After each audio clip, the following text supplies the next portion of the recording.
Q&A panel. Let me tell you a little bit about myself and what I do, and then I'll introduce you to our panelists.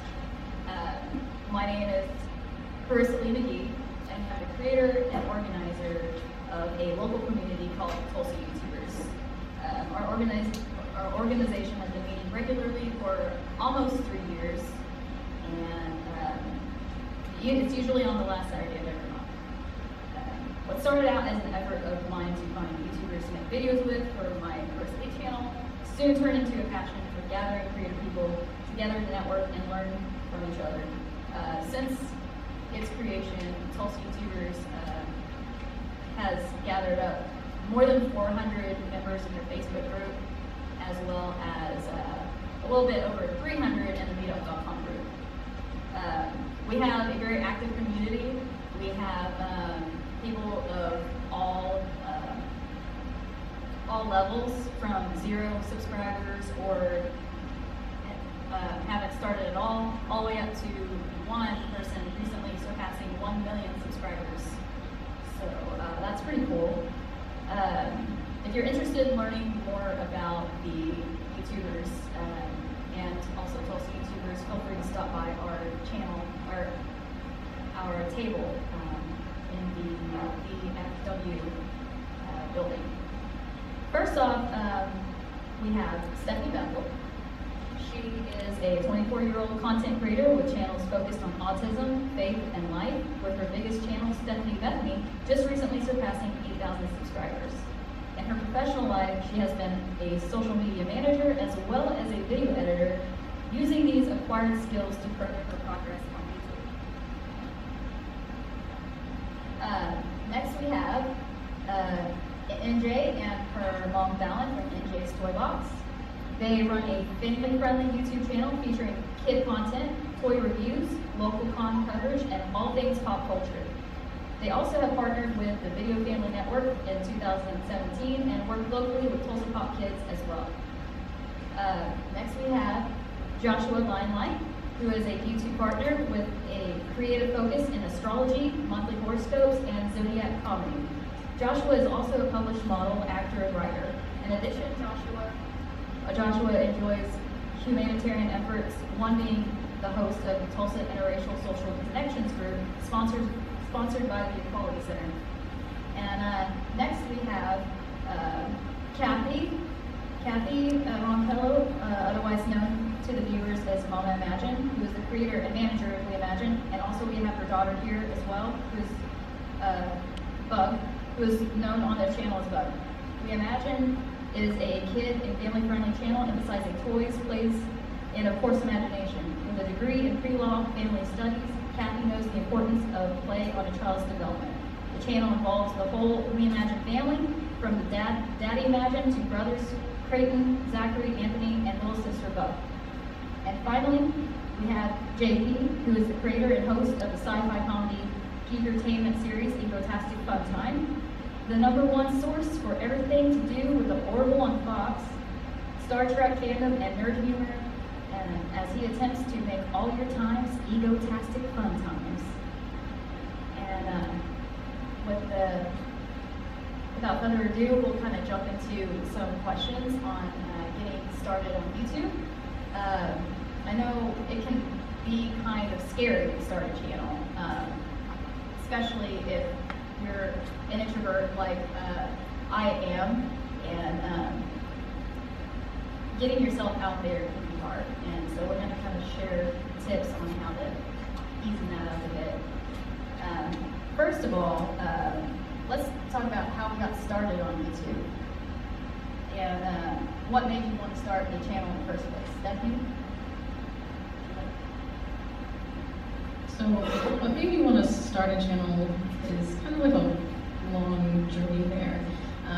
Being towards the younger side, not as young as some of our panelists, for my teenage years I grew up watching YouTubers, and I really saw that it seemed like no matter what someone wanted to say, they had someone listening through YouTube. It was like, whereas in public and in your own community, sometimes if you have an idea or want to share something that is not necessarily what someone's into or they don't agree with, you don't really have much support where you could just share your heart on YouTube and people responded. And so that was something that I thought was really amazing about YouTube when I was younger. And I had started a little channel one time doing animated music videos.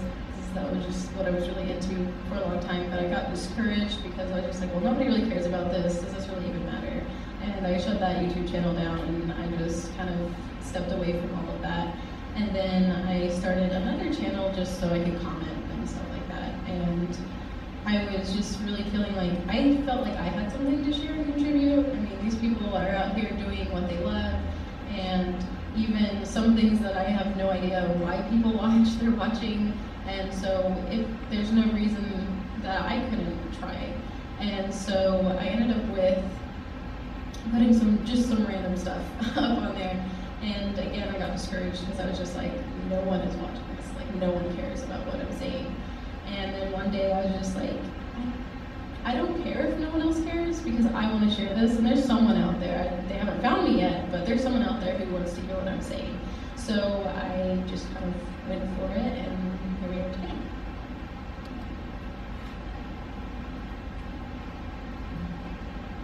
So I was completely against starting a YouTube channel for our family, completely against it for several years. And I'm going to let her tell the rest of the story though, because it's really funny. So I started my YouTube channel as a Girl Scout project, and I originally wasn't going to upload it. I had to make a video, and I asked my dad when he was half asleep, and he said, "Yeah, sure, upload it." So After I said no for years. yeah, and so we uploaded it, and then people started watching it, and so it kept growing, and it's come to a family project. We all do it together. It's a lot of fun. And Now it's turned into be homeschooled, and so now it's turned into a actual class. And so we have broadcast journalism as part of our homeschool, and so we make great videos and put together as family and brought our family homes together. So that's our story.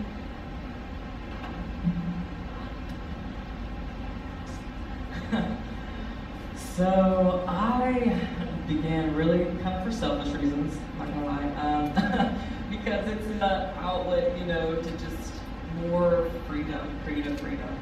And if you're a creative person, you want to do your own thing, pursue your own passions, and make a business out of it, you know, YouTube is a beautiful option. But also I just wanted to give back, and it really happened after I met this shaman woman from Peru.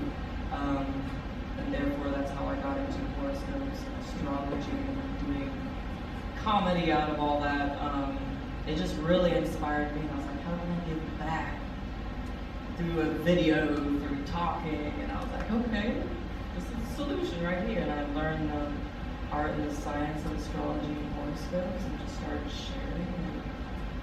And you know, it's something I love, and when you find your tribe of people who start responding, then it just makes it all more worthwhile. So that's kind of how I got started.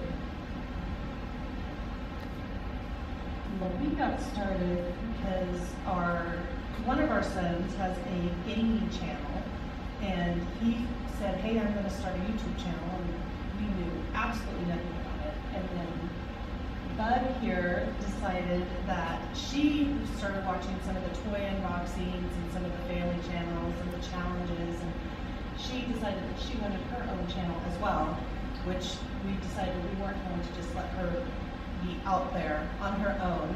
And so I got kind of drawn into it unwillingly at first, and then it's grown, and we've seen that the response has been good, and we've enjoyed the creating process and the storytelling, and seeing what's new and different out there. And it's been evolving over the time, because I knew absolutely nothing about recording, editing, or anything else, but we figured it out along the way.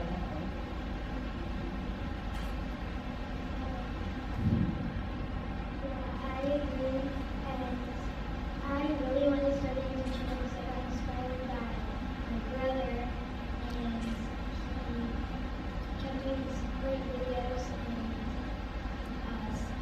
we started with our own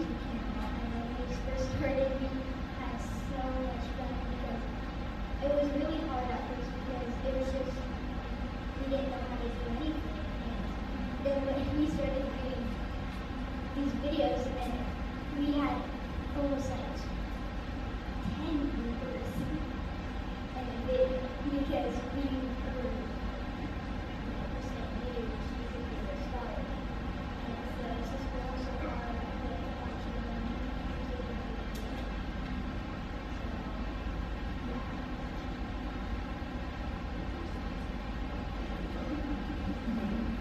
Greetings. I began my YouTube channel for many of the same reasons as anybody would. I wanted to express myself.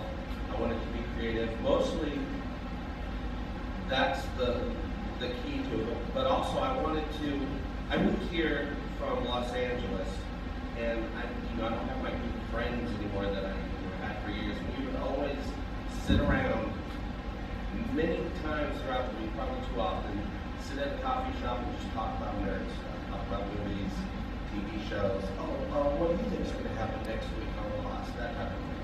So I started my channel as kind of an extension of that, so I can talk about these things with other people out there now that I don't have a group of friends locally that do that anymore. And that was the goal, to say, hey, what do you think is going to happen in the next Star Wars movie? What do you think is going on with Star Trek? Just have nerd out conversations about stuff. And it took a while, but once the audience started coming in, now that's all we talk about all the time. So all week long, I get to have that conversation all day, every day, and that's what's fueling me. And I'm just lucky enough that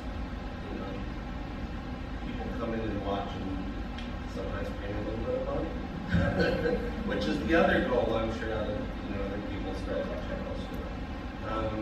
Just be creative, express yourself, and hopefully monetize it. We all want to monetize it. But don't let that be your main goal, because then it's harder for some reason. I can definitely see that. You gotta start from a place of passion and make your passion just kind of work for you in a way. So, okay, so moving on here. What are some obstacles that you guys have come across on your YouTube channel that maybe you didn't expect, and how did you overcome them? And we don't have to go all the way down the line. If anyone just wants to be skipped or something, just whoever wants to talk. All right. This one works too. Yeah. The obstacle that I came across the most was every obstacle.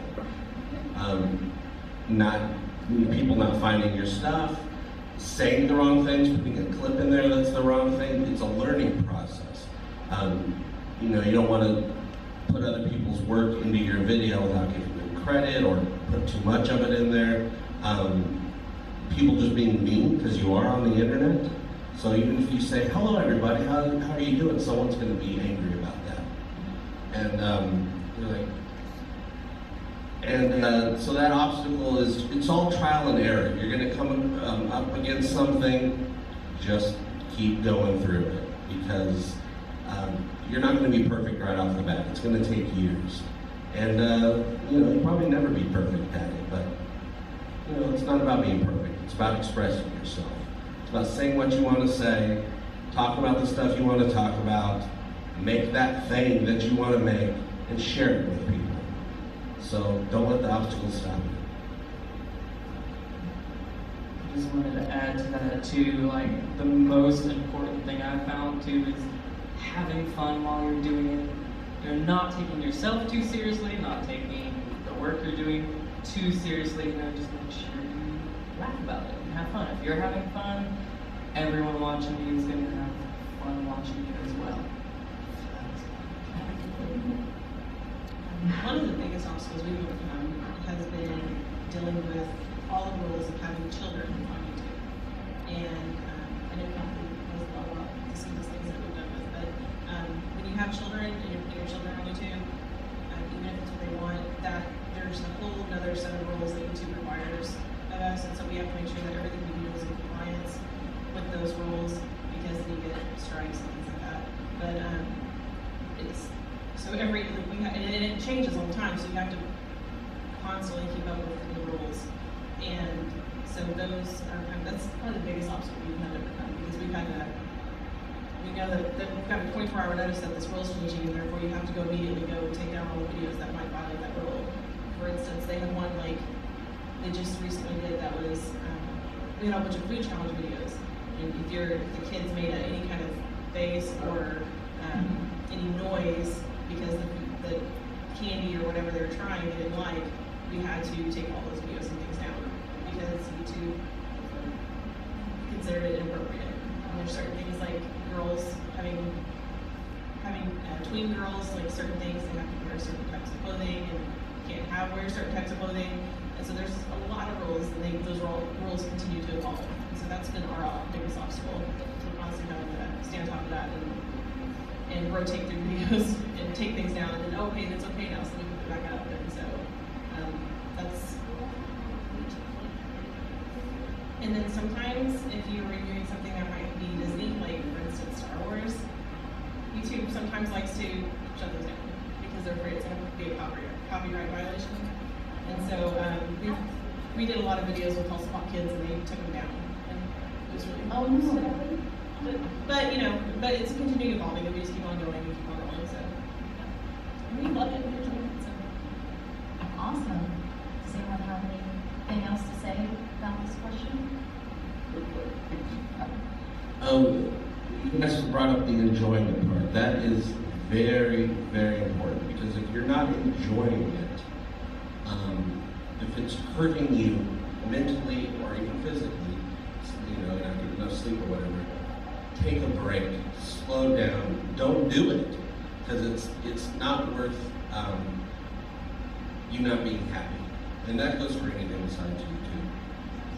I mean, there are people, there's lots of YouTubers out there, stories are coming out, right? You know, there's a YouTuber, they make it, they have this big channel, they're making tons of money, all this stuff, and they're the least happy they've ever been in their entire lives, even though technically their dream came true. So if it's hurting you, don't do it, because do something else. Go for a walk. Become a runner. Do something. Take a break. Okay, that's a really good advice, JP. Thank you. Next, I was kind of wondering if you guys could kind of go over some key tools or equipment that maybe a new YouTuber might want to have on hand when they're first starting out. I'll take this one. So one of the biggest misconceptions with YouTube is that you have, when you start your channel, you have to have all this big fancy equipment and things like that, and you really don't. We started with a shoebox and a cell phone. I thought you really A shoebox? We use a shoebox for our stand. Really? That That's was it. nice. And so on our kitchen table, and that's how we started. And I think that was when we were doing that before we started investing in other equipment. That was probably the fastest our channel grew. And we hit 500-600 subscribers within a few months before we ever started upgrading to tripods and things like that. So, you know, and people think you have to have big fancy lighting kits. There is a great lighting kit that's like $30 on Amazon, and it has served us very well. And so you don't have to have big fancy equipment to get started. If you want to upgrade later on, you can. But I know in the kids channels, oh my gosh, what is that channel that you used to love and I can't stand her voice?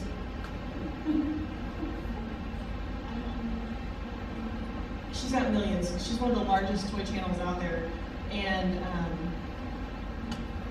every now and then, if you watch carefully, you can still she still films all of her videos with an iPhone because it reflects the packaging of the toys.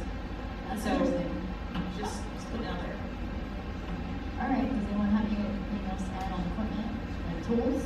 I suppose adding on, moving on from, I guess, beginner stage, if you wanted to kind of go up to the next level, I mean, there's really inexpensive lights. Like, I got they're the umbrella film lights. Just Google that, get them off Amazon. You can get like a 3-pack for $40, you know.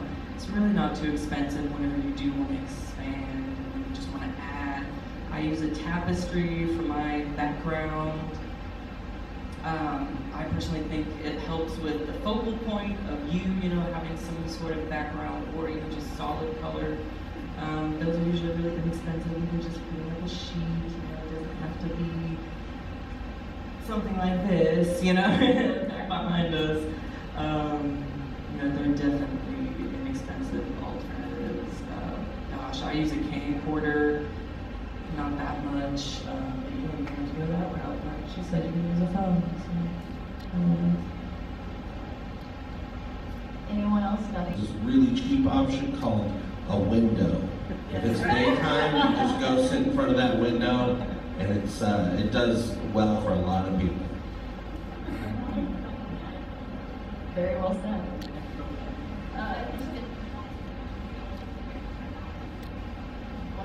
What was that, Andrew? I said, the only thing is, when you're using window, you have to film between certain hours. Start outside.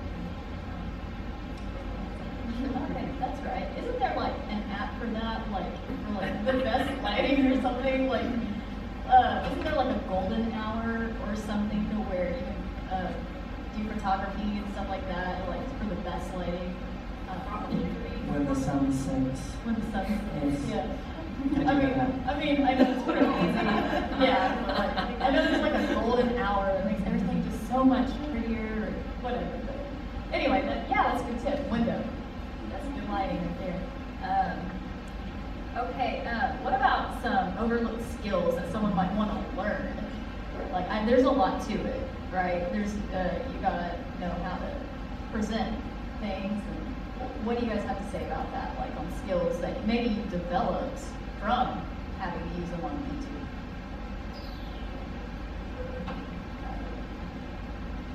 So one of them, like, just when you think of video, sorry.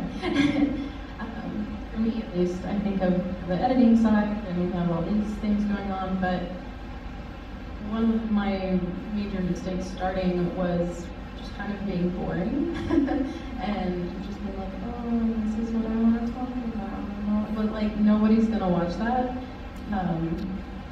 So one of the things I've had to learn is not to not be myself, but to be almost like an extra version of myself. And it's a lot easier for me at least, with the camera. A lot of people get nervous in front of the camera. I like the camera when it's not live because I know that I'm in control of editing it, and I don't have anyone's like possibly judging reactions, so I can just do whatever crazy thing I feel like doing in the moment, and if it didn't work out, I can just edit it out, and if not, or if it did, then I have something more interesting, using your voice to, you know, be like louder and quieter and peppier, and then not just obviously be genuine, but to bring it out, because even like I'm talking right now, I sound a little bit like more monotone, but it's more interesting and engaging for people when you want to engage with them and not like, this is the thing that I wanted to tell you, that kind of stuff. So That's very good advice. Thank you. I was just gonna say that probably the hardest thing for me is I'm kind of a control freak. And so, like, letting go of that control and, like, being a little bit more flexible and knowing, like, how to connect with your audience is, I mean, it's hard because you think you're like, well, I want to do it this certain way, but then you realize that your way is might not be necessarily the best way. And so, just learning how to be flexible and coming out of your shell is hard, because I'm one of those introverts where I can be extroverted, but when I get around people I don't really know, I'm super introverted. And I can ask the kids, like, yeah, the kids ask me to be on videos, and you can tell the earlier videos, you can tell I'm super uncomfortable in front of the camera because it's not what I wanted to do and not how it was supposed to go.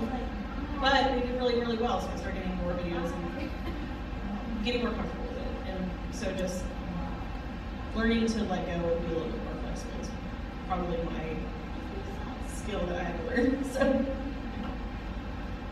I think something that helped me, especially when I'm doing my second course for the breedings, is talking to the camera, almost imagining like one of my friends is there, or doing a personal reading, having a personal conversation with someone, doing it that way. You know, that way it just kind of comes out a lot more natural and all that. Now, I'm naturally super theatrical, and that's just me, not everyone is, but I would, if you really kind of wanted to spice up your channel a bit more, or just find a way to kind of get a bit more confident with the camera, I would suggest challenging yourself to do a photo shoot, challenging yourself to take a drama lesson, go do a theater course or something like that. That definitely helped me, even though I may personally be a little more like, woo, theatrical and out there.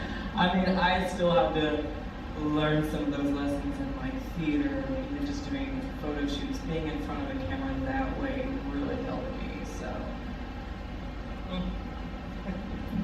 I'd say a skill that's very important to learn is having, a thick skin. Don't get distracted by, again, like I said, we're on the internet. So there's going to be haters, no matter what you do. I'm lucky I don't have a huge influx of internet trolls on my channel because we're having just fun conversations. So you have to have a little bit of a thick skin, resist that urge to respond. If somebody, takes you out, just ignore them. Engage with somebody that said something positive. Start a conversation with that person, because it's all about conversations. The skills that, that are going to help you are skills. There are different skill sets needed for different types of channels. What's your goal with your channel? Are you trying to start a business? Are you just trying to express yourself? Are you just wanting to engage people or just share your thoughts? There's lots of different ways, but for me, the skills that I've learned, having to do with editing, having to do with Photoshop, which is very important for my type of channel. Those things I learned while doing it. Don't think you have to learn these skills before you start. Do it at the same time. You're learning on the go. Because you don't know exactly what skill set you're going to need depending on your type of audience, depending on your type of channel. If you want to be more engaging, like Joshua said, engage, challenge yourself to take a acting class or an improv class, or just meet with people where you're having lively discussions, and then take that to your channel and say, okay, I'm having a discussion, so let's be engaging to the audience as if they're right here in front of you. I think kind of finding your voice, so they have a familiarity with you, and also like having an intro that it's a comfortable thing, like a TV show has its intro that comes on, and having a closing, something that's that kind of your catchphrase that brings them to that comfort level with you, that they know kind of what to expect. Okay, now we're starting, now we're ending, and finding that voice that they come to know, and it's just like, watching your favorite show or watching whatever it is, and kind of branding yourself, basically. Very, very, very interesting. Good stuff. Does anyone else have anything to add to that on skills? Okay. Now let's talk about how you promote and market your YouTube videos. I know you guys probably have strategies that you use, right? Kind of get your name out there. I'm kind of fanatical about it. For me personally, it's about showing up, being there. So on Facebook, on Twitter, on Instagram, there's different levels. Big time I'm on Twitter, and the way I promote myself is I try to have a nice, flashy, but not too flashy thumbnail. But I always ask questions. What did you think of this or that? How do you think this is going to turn out next week? What I'm talking about. So that because people just want to express themselves too. Your audience wants to express themselves. They want to give their opinion. So give them the opportunity. And it makes it more likely that they're going to share your stuff because they feel engaged and they want their thoughts to be shared. So they're going to share it, and inadvertently they're sharing what you shared, what you want them to share. Psychology. But also, here's the thing, when it comes to YouTube, and I tell everybody this, Google is the main search engine, the one search engine in the world. YouTube is the second biggest search engine in the world, and that's owned by Google. So YouTube is a search engine. So I use keywords like crazy. I mean, so say if I'm doing an orbital video, which I do quite often, I don't put, you know, in the keyword box, I don't put the Orville, sci-fi, that stuff. I go, the Orville season 2, the Orville season 2 episode 4, the Orville cast, the Orville news, the Orville is, every keyword has the Orville in it. That way if somebody types in the Orville, YouTube knows what, you know, that my stuff is connected to that and I have a much higher chance of showing up. It's all about YouTube serving up your content. But also, even if they do serve up your content, people still gotta click on it. You can make the greatest video in the world, the most informative, most entertaining video, if people don't click on it. Well, that's the point. So you have to have a title that's, don't get fun with your titles, because your title is a keyword. Make your keywords in your title as well. But have a thumbnail that's gonna catch their eye. It's a little bit brighter, it's a little bit funner, it's a little bit more colorful. So that way when they do see your video there, they're gonna gravitate towards it and click on it. They may hate it when they start watching it, but at least they click. So one thing we have discovered, especially in a kids genre, that no matter what you do for advertising, like we used to pay for advertising on Facebook and things like that to try it, and it doesn't work for kids channels because kids aren't on Facebook. So we do heavy, for our genre, it's heavy on Instagram because that's usually where the kids are. And same thing to adding on keywords, fun thumbnails. The thumbnails is the #1 source of getting people to click on your videos. Because you want your thumbnail to stand out above everybody else's. And that's the biggest way to get your channel on top. So we'll go through and we'll search for other videos that are similar to what we're doing, or that might, like if we search, like we used to do a lot of shopping videos. Sorry, I know you hate me bringing that up. But so you type in shoppings in 2,000, probably more than that, probably like infinite number of shopping videos would come up. So we had to try to make our thumbnails stand out. And Two different pieces of yeah, we have to put it way too deep. But something else that I just went out.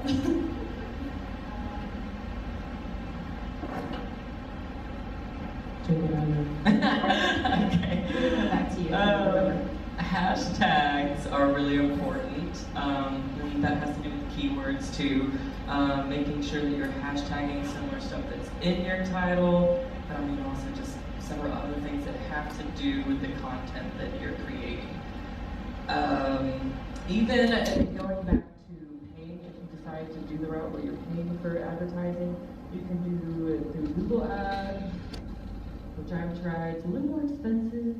I personally would recommend doing it through Instagram or Facebook. I've seen better results, especially if you have like little shorter videos that you're trying to do. Like when I did it on Facebook, I got 70 shares in 3 days, you know. And then with that one, I got less views on YouTube. But you know, and so it's kind of also about finding for what content, which video, the advertising is going to work better for, what social media channel it might thrive on. You know, so it's a little bit of a, you know, kind of juggling game with some of it, but yeah, I guess that's my add-on. Mine, I remember what I was going to say, is making teasers. Teasers for Instagram, teasers for Facebook that direct people to your channel. Without giving everything away, make your teaser kind of funny or cute or eye-catching or interesting, so that they see that 30-second or minute clip or whatever, and they're like, oh, I want to see more of this video, and so they pop over to your channel. And that's probably been the most effective thing for everyone that, I mean, all across, not just kids genres, but all the way across the board, what I've seen. If you're on Facebook, something you can utilize is Facebook groups that are interested in what you're talking about. It is a little bit tricky because, of course, everybody's trying to push what they want to push in those groups, so that they have a lot of rules. But if you kind of get into being part of their community and whatnot, a lot of them won't mind because they know who you are and you're sharing information that's relevant to them. So like for me, I'm a part of a lot of different groups to do with autism and Asperger's. And so when I'm sharing content to them, that's useful content because they want to learn more about it, they want to learn more about themselves. So they don't mind me sharing there, and I'm also getting more of an audience that's authentically wanting to watch what I'm putting out there. Because for me, trying to like share on Facebook and stuff like that didn't really get me very far, but it does help to try to focus in on groups that are interested in what you're talking about and what you're doing. That's very interesting. Very interesting. Thank you. Let's see. My next question is, what does it take to become a YouTube partner in 2019? I'll start this one. So I recently became a YouTube partner, and my channel got monetized about 6-7 months ago. So I know the rules changed. What, like a year ago? Is that right? Because before it was a lot easier. Now you have to have at least 1,000 subscribers, a certain amount of watch time, views, that kind of stuff. So once you reach 1,000 subscribers, and then you have that watch time, meet that requirement and everything, then you're invited to become a part of YouTube partner, get monetized, have the ads running on your channel, and that's of course when you start making money. And don't get discouraged the first few months, because I maybe, I'll just throw out a real number. It took 2 months for me to make, get my first paycheck, and it was like $200. Now, some people ask, how many views does $100 or $200 or so and so equal? It's really hard to break that down. It takes a lot. So it took this spike where I got about 50,000 views in 1 month for me to get a $200 check. So there's an example. It does take a lot of views to start making money, and it is based on views with the dollar amount that you get.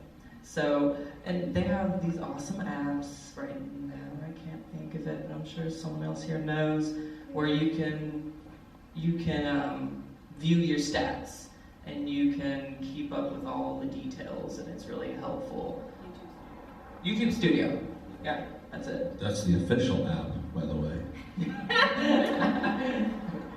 So that's really helpful, but who else wants to add on to that? And the other tricky part is you never know what you're going to do, because they change the rate of your click views, or your click rate. You get a certain amount per 1,000 ad clicks, and they change it daily, so you don't ever know what's going to happen. So, and then you always have to remember that I think it's January and July are the lowest months, and then October, November, December are the highest months. And so, when January comes around, I cry. And I think it has to do with not only what YouTube is charging advertisers during that day, month, week, depending on, it changes what you're earning per view. Also, I think the quality of the view. The longer somebody is watching your video, the higher your rate's going to go. And so it's not just the view, it's how long they stay. And the other thing is, sometimes your video won't even have, we have a 20-minute video, and sometimes they won't have an ad, and then like 2 days later it could have 10 ads. It's different every day, every week, every month, and that's can be frustrating too. So. Okay, thank you. We kind of touched a little bit on this. I think JP, you might have touched a little bit on this, and Joshua too. But let's talk a little bit more about coming up with compelling titles for videos. Do you guys have any extra tips for that? Compelling titles is not something that YouTube wants you to do. That's why I say don't make fun titles, because no one's searching for a fun title. Oh, good point. So what are people searching for? For me, so my big thing is the Orville. So I'm hoping that when people type in the Orville, because they're not going to type in ecotest, I'm not going to type in the Orville, that YouTube chooses my videos to serve up to them. So then it goes back to the keywords. In my opinion, your title is your biggest keyword that's given the most importance by the YouTube robots. So besides having the keyword box there, the Orville this, the Orville that, the Orville this, I have, like if I'm reviewing an episode of the Orville, I'll put the Orville Season 2, I'll put the name of the episode, then I'll put a hyphen. You get 100 characters. I use all 100 of them. So I'll do the Orville episode 4, then I'll do the title of the episode, and then I'll get a little bit fun. Maybe I might put something fun or compelling but usually people can't even read read that far down.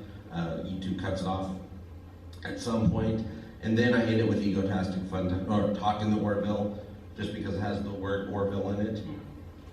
So I'll have that keyword in there 2 or 3 times. And so, compelling, just don't make it boring, I guess. I don't think people like it when it says, like, say you got your show and it says, episode 4, and then whatever you're talking about, episode 4 being your 4th episode of your channel. Yeah. People are like, well, I didn't watch the first 3 episodes, even though it might not even be important. So, have the beginning of that title be exactly what your keyword is my biggest thing I can convey to you people. If you have TubeBuddy, or I can't really think of the other one, vidIQ, if you start typing in like your title and your description and your keywords, if you have the same words in your title, your description, and your keywords, you'll see that your video scores a lot higher on the scales, and the higher your score is, the more likely YouTube is to recommend it and to become a suggested video. So making sure, just like you said, keeping your keywords in your title and also in your description, and then your keywords, that's, you're more likely to become suggested videos. So. Going back to that, I'll give you guys a pro tip that I use. It's a secret that I use, but I'll give it away. Everybody here, listen. It gets really quiet. It's all about keywords, right? We know this. I put my keywords in not only the file of my video that I just made. I put it in a folder that I'm going to upload. That file is not called the Orville video. It's all those keywords that I put in my video is the name of that file as well. Because YouTube robots are looking at that. Your file name is keywords. And I put that same, so my video isn't called the Orville Review. It's 500 characters long, all my keywords. And I copy that into the thumbnail file as well. What? And so it's super keywords. I put keywords everywhere. That's awesome. Thank you for sharing. Now I'm going to be doing Now you guys are all going to be going full time. Oh, man. Yes. Wow, that was really good advice. Cool. You guys all giving great advice. What about inspiration from other YouTubers? Is there anyone that you guys look to that inspires you to be a better YouTuber? Or you kind of use them as an example or anything like that? So we started out, we just had a few channels that the kids watched and we really liked them, so we started kind of mimicking what they did, but then we realized that we didn't want to be separated from them. We don't want to be just like them, and so that was a big thing. But I tell you what, my biggest inspiration right now for me personally is actually a local YouTuber named Biggest Ray Ray, and this guy is amazing. He's part of our YouTube group, and he has been doing so much in the Tulsa community for the homeless community, and he just keeps reaching out, and he just wants to make our community better, and I absolutely adore him, and he makes me want to be a better person personally. So you guys should all check him out too, Biggest Ray Ray. I'm having a lot of respect for this girl called Sarah Verba, and then Astrolata. Of course, they all have to do with content that I create as well, and so that's what I would recommend to any of you who are starting or wanting to start. Is, in the beginning you do want to look and see what other people who are doing similar or the same content are doing. You need an example. And then, off of that, you can start adding on and recreating your own stuff and getting a little bit more unique. And that's what I started doing. I started changing my tactics and my approach and stuff. But it's really encouraging, to see these other people. And I started watching some of these other YouTubers doing the same stuff I'm doing and watching their subscriber count and everything just grow. And they're like, both of these ladies are over 100,000 already. I'm just like, oh, that's beautiful. And so it really helps inspire you in your content, being able to watch someone else's journey. But yeah, check them out, they're great.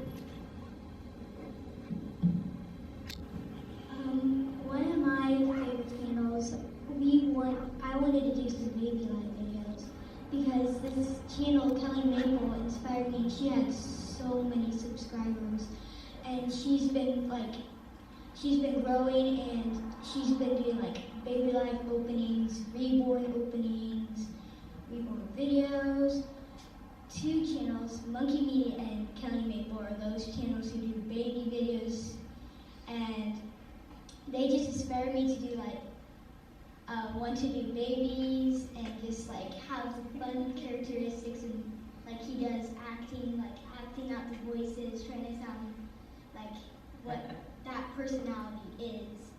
And I just think it's inspired me to do Kelly Maple's channel, she sometimes shows how she makes babies when they're sick days, how they throw up, or how they do this stuff, and how to make this medicine with a certain type of food. And it inspires me to want to make some videos that are including baby lives and baby adults.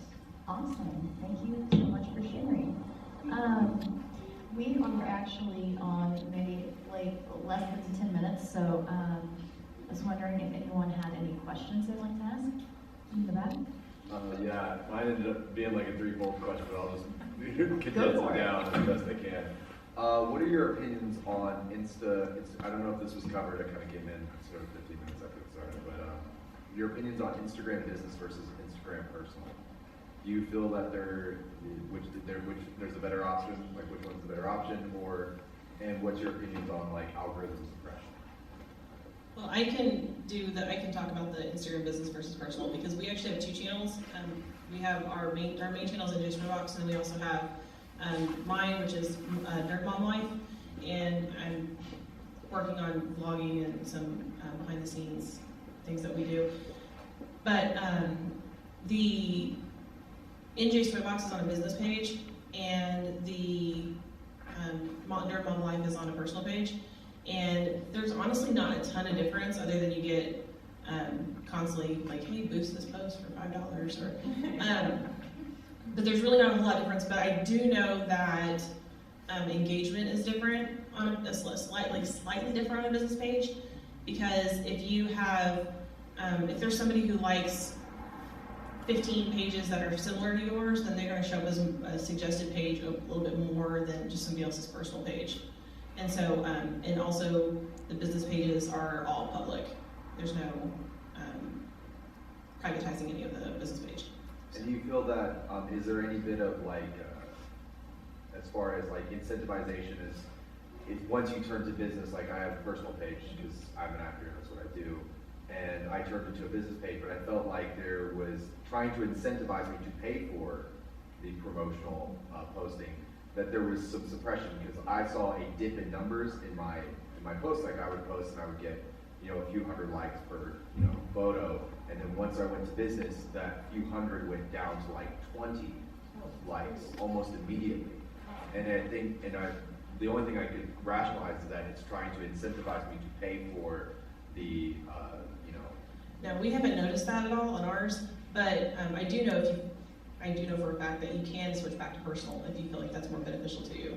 I don't know, I haven't paid for anything on Instagram personally, but we haven't known. Have you noticed anything? I mean, everything's stayed pretty much the same for us. I have, because I have my business one and my personal one, and I still use both here and there. Now, what I think the benefit of having the business one is you actually can include a little bit more information. I want to say you can include another link also with the business profile, but I know you can add more information. And if you're someone also who kind of wants to keep a little bit of an alias, like I kind of do, or you have a different last name, or your YouTube name is just not your personal name, then I do recommend it. But it is a little bit more about, kind of the paid promotion. But here's a fun tip. Whenever I was talking about the Facebook promotion that you can pay for and whatnot, and that one's to me the most efficient, it also includes whatever Instagram account is linked to that professional Facebook account as well. So you get both for a cheaper dollar, at least cheaper than Google ads. And I can speak a little bit on that because I've tested Facebook ads very, got very in depth with it because I'm like, let's see what's going on with this thing. And of course, Facebook owns Instagram, so it's all connected. And it's, from what I can tell, it's all about getting your money. If you don't want people to see your post, pay for an ad. Because then if you pay for an ad, Facebook specifically limits people seeing it except for the ones they're serving it to that you paid for. So I've done a lot of side-by-side comparisons where I'll post something, I'll pay for it, and then I'll post that same exact thing without paying for it, and the one I didn't pay for gets 8, 9, 10, 20 times the interactions and views. But of course, when you do sign up, you're just, anything you post, hey, this thing that you posted that got 1 like is doing really well.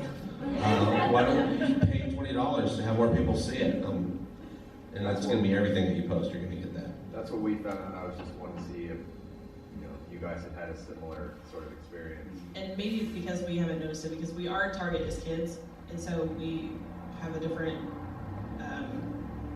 target and things, and kids don't pay attention to advertising.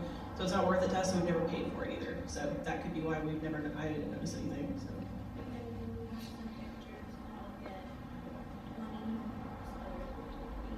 She's talking about, we went to New York and we had to post a bunch of pictures from New York, and we hashtagged New York City.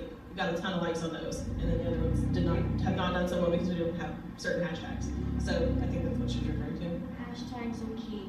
Hashtags are key on Instagram. Does anyone else have any more questions? I have more. Yeah, go for it. What is your guys' opinions about nat posting, which is like posting to each social media platform individually, versus like blanket posting, where it's like you either get a system that posts it all out to all of your social medias for you, or like link posting, where it's like Instagram links to Facebook and Twitter. Facebook hates links. Yeah. Facebook really hates links. So if you're gonna cross post from Instagram to Facebook, you're better off just posting to Instagram and then turn around and going to Facebook directly and posting there. And then I know people use like Hootsuite, I think that's what it's called, to do multiple postings, and they have had very good results with it because it actually sends out individual things to each one and not just like set up times to posting on one and then cross-posting the other. Which, by the way, the Twitter link from Instagram is going away. Where you can post like yeah, they're doing away with it in a couple months. So. YouTube just stopped letting you auto post to Twitter and Google Plus as well. See, I don't know. I personally haven't seen a huge difference per se. Now, sometimes what I'll do is I'll get a little experimental with it, and I'll post on different platforms, at certain different times. I mean, if you go to, search on Google and read some of these entrepreneur articles and stuff, a lot of them say that posting between certain times, on certain days are going to be the best times to see the most feedback and all that jazz. So, you can kind of get experimental with it, because different platforms, they say, are a little better at different times, so you can kind of divide it up that way, but it does create extra work for yourself too. So depending on your time and how much you value your time. But yeah, go ahead. I'm also like following up with that. It's like, it's not just like the Instagrams or anything, like even videos. You post your YouTube video and then post the same video to Facebook natural, or is it just linking? Is that? I kind of talked about this, I think, before you came in. If the best thing from what we have seen, and we're in part of a major network that has like I think over 4 million subscribers, or 4 billion subscribers, I think, between all the channels. And anyway, so I get a lot of advice that comes down from the upper chains too, and they're the ones who came out and said, hey, do not post, if you post your video to YouTube and then you turn around and post the same video to Facebook, it's going to hurt your YouTube views. But if you do like teasers, so like a 30-second to a minute teaser for Instagram and then something slightly different for Facebook, that's going to draw people in more. And also not posting the exact same content on each social media platform. Like have like a little something different that you do on each one, so that it encourages your followers to engage on all the different platforms versus just, they're only going to subscribe to YouTube, because we all know YouTube stops sending notifications after a while. And yeah, unless you're actively engaging with that channel, you're gonna stop getting notifications after a while.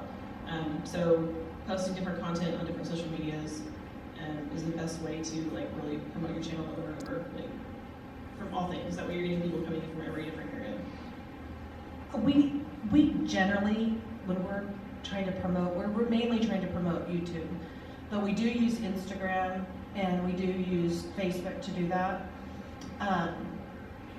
With Instagram and Facebook, we try to with Instagram, make it more of a photography thing, and then say, hey, then we have a video that you can find the link in our bio. And then with Facebook, I usually try to post the thumbnail picture because I wanted them to recognize it when they're going to search. I put the link in there, and sometimes Facebook, they hate the link. But one of the things we found with posting videos to Facebook, they don't like words, text in the video. So sometimes, we've put descriptions underneath, like subscribe or do those kind of things. And a lot of times they'll kick those back. So for Facebook, the videos have to be slightly different, like taking the text out of them and doing that kind of thing. But we want kind of our followers to go to all of the sites, because they may not see it on Instagram, but they may see it on Facebook. So if we make them just a little bit different, they don't feel like they're seeing the same thing over and over again in their social media feed. It kind of depends on, your goal, what kind of channel you have.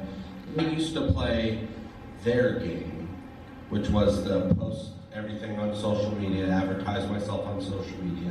Then I switched to no matter what I do on the social media, I'm bringing in 50, 100 subscribers, not subscribers, but 100, 50 views, if that, on a good day. When really, when I start concentrating on just turning up on YouTube searches or Google searches, that's when you're getting the real views. So, though I use all the social medias all day, every day, I'm doing it differently for my audience. My audience, I'm using the social media. Of course, I post my videos, stuff like that. I use this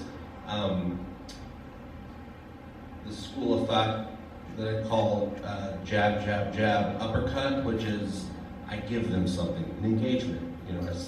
What do you guys think about this? Hey, did you guys watch this last night? At least three posts. It's like giving them engagement, and then the fourth post will be, hey, watch my video, something like that. So my social media pages are used for engagement and uplifting the audience, making them feel important, which usually makes it so that when they watch your stuff, they feel more inclined to share it. I think you get a lot more traction if your fans share your stuff as opposed to you sharing your stuff. Because the game out there is meant for you not to win. You want to post on social media doesn't care. They're not going to let people see it if you're advertising yourself, if you're asking for something. So the game is rigged against you. So I just started my own game, which was, hey guys, how's it going? And then, I played a game on YouTube. Awesome. Thank you, JP. We are out of time. I just want to thank you guys for coming out and hanging out with us and learning about Tulsa YouTubers and all our awesome YouTubers that have come out today. Thank you guys so much. If you guys want to check them out, we have their names right here. We have a Tulsa YouTubers table that has flyers that have everyone's YouTube channel and things of that, so be sure to check that out. And we have another panel here, same place, at 11 a.m. tomorrow, if you guys want to come in and ask more questions. Thank you so much for coming.